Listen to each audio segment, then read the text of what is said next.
कलयुग का न्याय सदियों से जन्म और मृत्यु के चक्र के बीच में फंसी आत्माओं के कर्म के आधार पर होगा।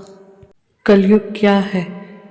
कलयुग जहाँ पर अधर्म, बुराई, पाप अपनी चरम सीमा पर है। कलयुग मतलब ऐसा युग जहाँ चारों तरफ दूषित भाव, दूषित विचार, दूषित कर्म, चारों तरफ स्वार्थ, छल, कपट, अहंकार, जहाँ पर मनुष्य जाति अपने बुरे कर्मों के आधार पर, बुरे भाव विचारों के आधार पर युग को अधर्म और बुराई की चरम सीमा तक ले जाए, उसे कलयुग कहते हैं। कलयुग हो या सतयुग, हर युग का जन्म मनुष्यों के भाव, विचार और कर्मों के आधार पर होता है।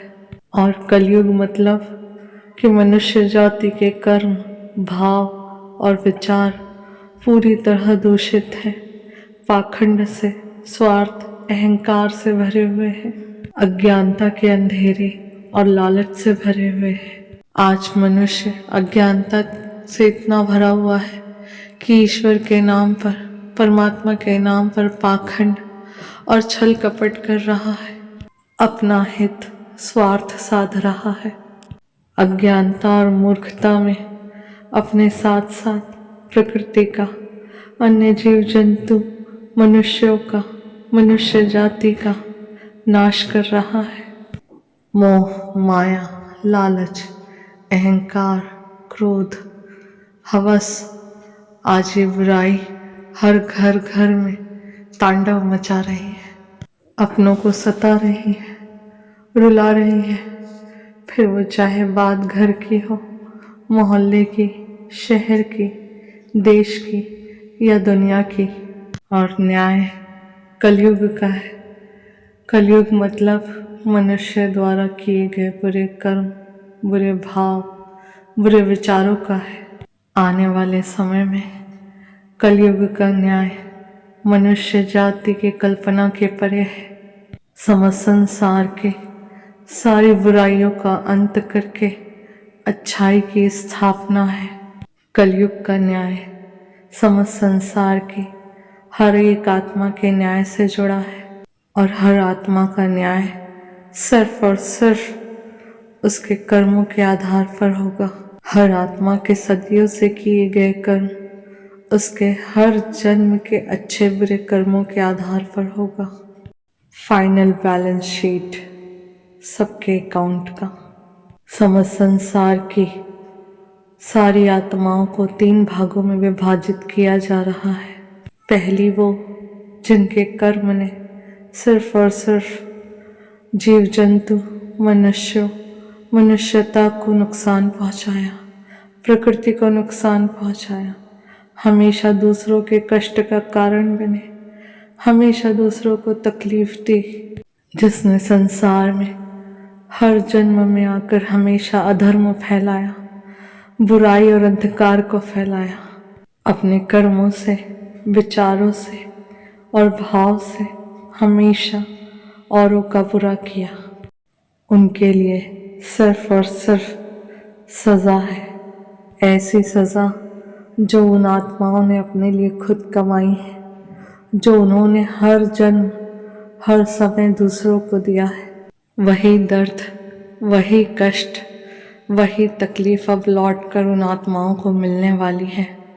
और दूसरा भाग उन आत्माओं के लिए है जो अपनी गलती को स्वीकार कर रहे हैं, जिन्हें पछतावा है अपने कर्मों पर, अपनी गलतियों पर, जो अपनी आत्मा से एक मौका और चाहते हैं, क्षमा का, माफ़ी का।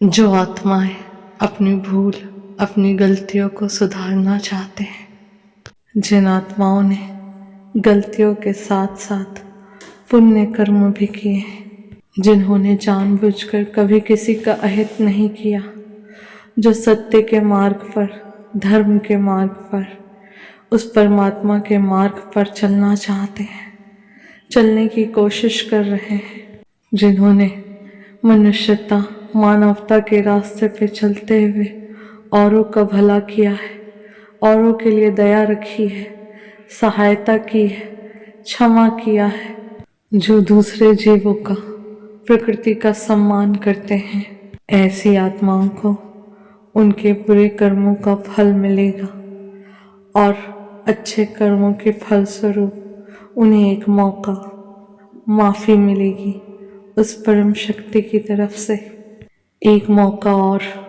धर्म के रास्ते पे चलने के लिए, मुक्ति मोक्ष को पाने के लिए सतयुग में जाने की परमिशन मिलेगी। जितनी जल्दी हो सके हर आत्मा अपने आप को अवेकन कर ले और कॉन्शियसली अवेयर होकर के अपने कर्मों पर ध्यान दे। तीसरा भाग उन प्योर सोल्स का है जो ऑलरेडी अपनी स्पिरिचुअल जर्नी में है, हर कष्ट दुख तकलीफ का सामना करते हुए कंटिन्यूसली आगे बढ़ रहे हैं। जिन आत्माओं ने अपने जीवन काल में बहुत सारे दुख तकलीफ और कष्ट का सामना किया है, फिर भी हमेशा धर्म के रास्ते पर चले हैं, अच्छाई और सच्चाई का साथ कभी नहीं छोड़ा, हमेशा दूसरे जीवों के लिए दया, सहायता, सहानुभूति का भाव रखा। जिन आत्माओं ने धर्म के रास्ते पे हमेशा मोह, माया, काम, क्रोध, अहंकार का त्याग किया, हमेशा दूसरों को उनकी गलतियों के लिए माफ़ किया और खुद को उस परमात्मा को सरेंडर किया।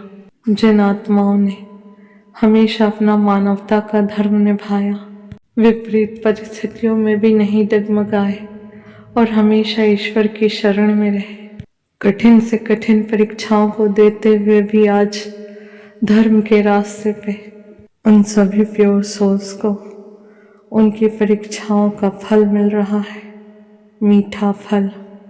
जो कुछ भी खोया है, मान सम्मान, पैसा, प्यार, सब कुछ वापस लौटा रहे हैं डिवाइन, वो भी मल्टीपल करके, और साथ ही मोक्ष मुक्ति का रास्ता खुल रहा है आप सबके लिए। कलयुग के न्याय का मतलब है जिसने जो किया है अब उसे वही मिलेगा और अब उसे वही भरने का समय है। सब कुछ सूद सहित या तो वो पाएगा या तो वो लौटाएगा। जैसी करनी वैसी भरनी, जो बोया है वही काटेगा।